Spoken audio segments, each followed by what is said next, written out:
আসসালামু আলাইকুম। তেলের পিঠা তৈরি করছেন কিন্তু তেলের পিঠা ফুলছে না, এই ভিডিওটি তাহলে আপনার জন্য।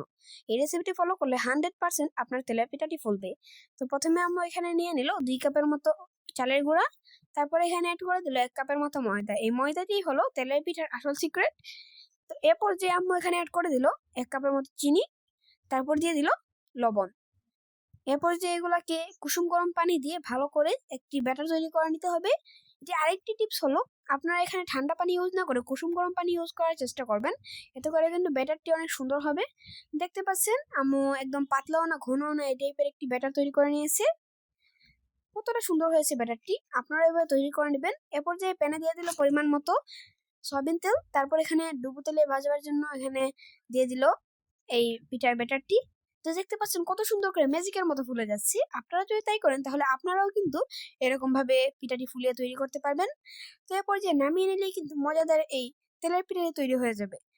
এই তেলের পিঠা যদি ভালো লাগে তাহলে অবশ্যই ভিডিওটি লাইক করে দিবেন এবং চ্যানেলটি সাবস্ক্রাইব করে দিবেন।